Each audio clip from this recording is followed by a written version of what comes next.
Benim adım Aymarjan, al men Аянатпын. Biz Жамбыл облысында Меркі ауданы Мақсат Жүсіпбаев атындағы Нобель өткізуші мектебінде тәрбиеленеміз. Ya, мақта қыз не болды? Мені неге іздедің? Болды, ештеңе емес. Егер неге шақырғаныңды айтпасаң, қатырын төгіп жіберем. Онда мен сенің құйрығыңды жұлып аламын. Қарашы, маса сүт төкті. Қызым, сүтті төгуге болмайды. Ол қасиетті тағам. Қызым, сүтті алу үшін қаншама еңбек жұмсалады. Онда сүт қалай дайындалады?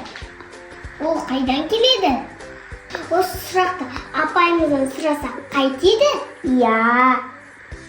Осы сұрақ Аймаржан мен Аянатты үлкен зерттеуге жетеледі. Сүт бұл 4 түрлік малдан, әсіресе сиырдан алынатын өте пайдалы тағам. Сиыр дастарханның құты, ал оның сүті адам ағзасына қажетті дәрумендер мен минералдардың нағыз көзі.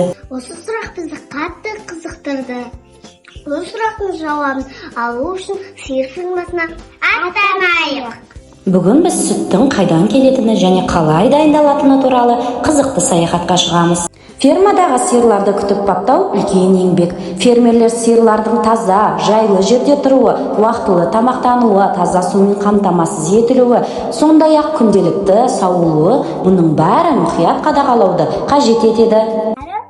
Сиырлар көп қой.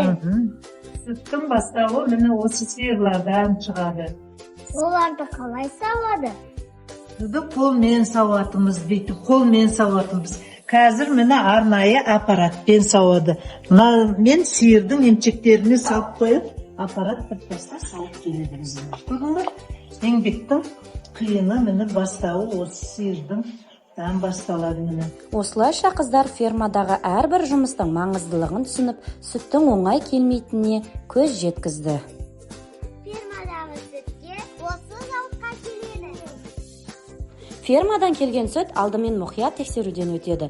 Оның сапасын, майлылығын, тазалығын мамандар арнайы зертханада анықтайды. Содан соң сүтті үлкен қазанда қайнатып, жоғары температурада пастірлейді. Заводтың өнімдері заводтың ішінде дайындалады. Өнімнің бәрін осы магазинге беріп сатуға шығады. Табиғи өнім заттары. Біз зерттеу барысында мынаны білдік.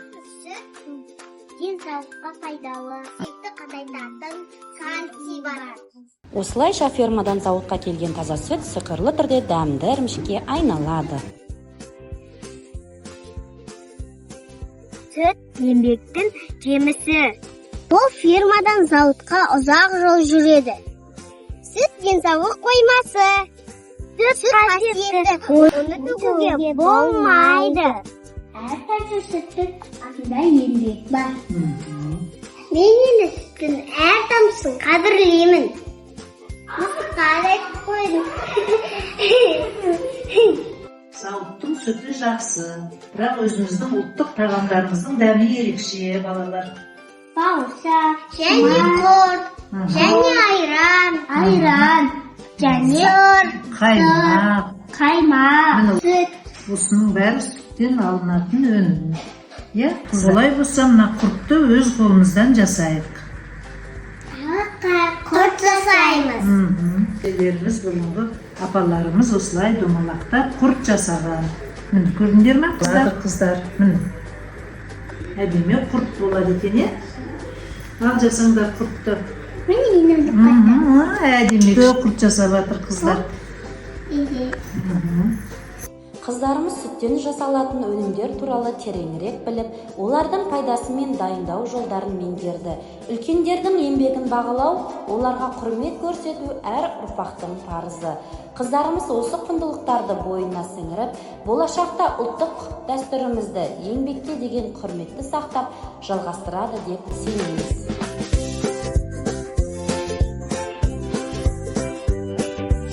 Қараңдар, мынау сүт. Міне сүт, қарап отырған сүттен қаймақ алынады. Қараш, міне піскен сүттен қандай сары әдемі қаймақ алынады екен.